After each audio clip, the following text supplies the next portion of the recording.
मित्रों, यह एक सवाल है कि अच्छे लोगों की मृत्यु जल्दी क्यों हो जाती है।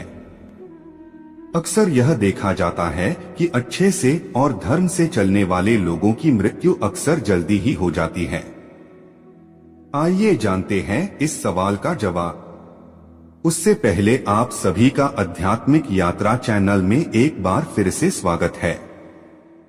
शास्त्रों में तो बताया गया है कि कलयुग में लोगों की उम्र 30 साल ही रह जाएगी और कलयुग का अंत होते इंसान की औसतन उम्र 20 साल ही रह जाए।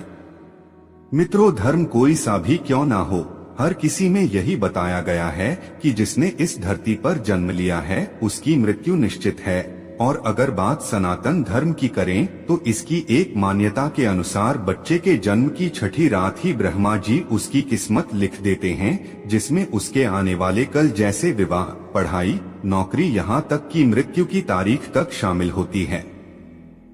यह निर्णय तो भगवान ही करते हैं कि किसकी उम्र कितनी है। आपने यह कहावत भी जरूर सुनी होगी कि जितनी चाबी भरी राम ने उतना चले खिलौना। दोस्तों, इस कहावत में साफ है कि किसकी मृत्यु कब होनी है यह तो भगवान ही तय करते हैं। वैसे तो अच्छे लोगों की मृत्यु जल्दी हो जाने के पीछे कई कारण हैं, लेकिन पहला कारण समझने के लिए आपको यह जानना होगा कि हम जो कुछ भी इस जन्म में करते हैं उसका जवाब हमें ऊपर यमराज को देना होता है। अगर उसके पाप का पलड़ा भारी होता है तो उसे नरक में यातनाएं काटनी पड़ती हैं, और अगर पुण्य का पलड़ा भारी हो तो उसे स्वर्ग का सुख मिलता है। और यही चक्र कई युगों तक चलता रहता है, जब तक उसे मोक्ष की प्राप्ति नहीं हो जाती। इस मृत्युलोक में हर कोई अपने किए की सजा ही भुगतने के लिए आता है। अब यही पुण्य आपकी मृत्यु की तारीख को भी बदल देते हैं। जिस तरह से एक जज जेल में रहने वाले कैदी के व्यवहार को देख उसकी सजा कम कर देता है, ठीक उसी तरह भगवान भी देखते हैं कि इंसान मृत्युलोक में जाने के बाद अच्छे कर्म कर रहा है और उसे अपने किए की सजा मिल चुकी है। और जब उन्हें लगता है कि अब उसे मृत्युलोक में नहीं रहना चाहिए, तब वो उसे बुला लेते हैं। भगवान के दंड विधान के अनुसार हर व्यक्ति को केवल उतना ही दंडित किया जाना चाहिए जितना उसके पाप किया है। अब क्योंकि अच्छे लोगों के पाप कर्म बुरे लोगों के पाप कर्मों की तुलना में अधिक होते हैं, इसलिए अच्छे लोग अपने पापों का फल जल्दी ही भुगत लेते हैं। हिंदू धर्म में मान्यता है कि भगवान हर अच्छे आदमी को किसी न किसी उद्देश्य के साथ ही इसे मृत्युलोक में भेजते हैं, और भगवान का अपना अवतार उन्हीं उद्देश्यों में शामिल है। इसीलिए जब वो उद्देश्य जल्दी पूरे हो जाते हैं तब भगवान उन्हें वापस बुला लेते हैं। अर्थात अच्छे लोगों की मृत्यु उनके अच्छे कर्मों पर ही निर्भर करती है। इसके अलावा आपको ये भी बता दूं कि जो लोग ये कहते हैं कि मरने के बाद इंसान खाली हाथ जाता है, उन्हें यह जान लेना चाहिए कि 3 चीजें ऐसी हैं जो मरने के बाद भी उसके साथ जाती हैं। एक है संचित कर्म, दूसरा है स्मृति और तीसरी है जागृति।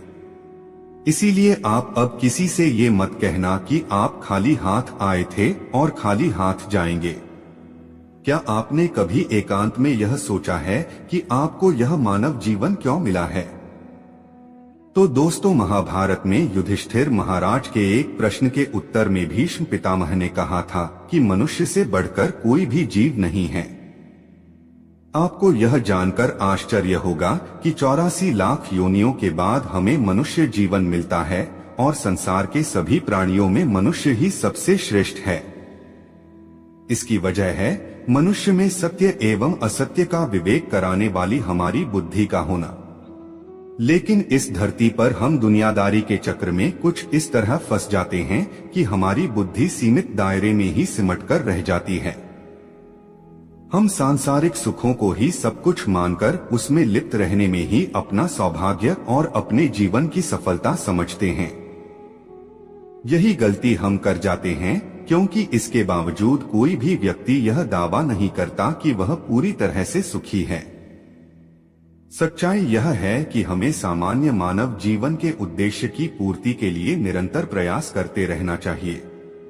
यह सच है कि अपने और अपने परिवार का भरण पोषण की जिम्मेदारी हमारी है और हमें इसे हर हाल में निभाना चाहिए। लेकिन क्या आपको यह मालूम है कि आप कहां से आए हैं और आपको कितने दिनों तक या कितने सालों तक इस जगत में रहना है और आपकी मंजिल क्या है? तो इन प्रश्नों के उत्तर में ज्यादातर लोग यही कहते हैं कि पता नहीं, ऐसे लोग बड़े ही अजीब होते हैं। वो यात्रा तो कर रहे होते हैं पर यात्रा के संबंध में उन्हें कुछ जानकारी नहीं होती। उन्होंने मानव जीवन पाया है लेकिन उन्हें अपने जीवन का लक्ष्य मालूम नहीं होता। हमारे आपके जीवन का मतलब है एक उद्देश्य खोज लेना और अपने भीतर शांत रहना। कहा गया है कि मनुष्य आनंद लोक का वासी है और आनंद के परमधाम तक पहुंचना ही उसके जीवन का एकमात्र लक्ष्य भी है। इसलिए मनुष्य को इस संसार की मृग मरीचिका से निकलकर भव्य जीवन की प्राप्ति के लिए साधना के मार्ग को अपनाकर अपने गंतव्य को पहचानना चाहिए।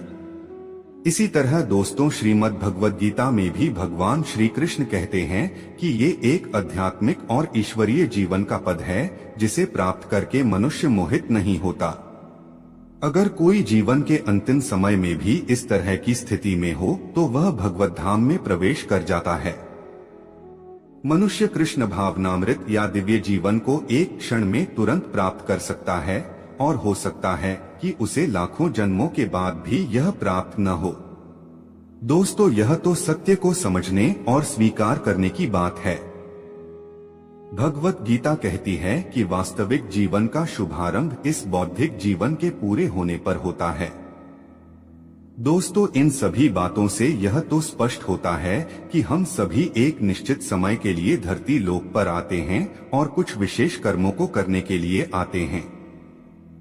जब हमारे कर्म पूरे हो जाते हैं और इस जीवन के लक्ष्य प्राप्त हो जाते हैं तो प्रभु हमें परलोक में एक सहज जगह प्रदान करते हैं। भगवान कृष्ण और अन्य कहते हैं कि वास्तविक जीवन तब शुरू होता है जब यह भौतिक जीवन समाप्त हो जाता है।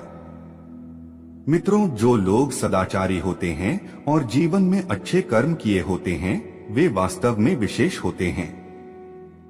जब उनकी मृत्यु का समय निर्धारित हो तो दोस्तों उनको इस दुनिया को छोड़कर आगे की यात्रा जारी रखनी होती है। वीडियो पसंद आए तो वीडियो को लाइक, शेयर और चैनल को सब्सक्राइब करना ना भूलें।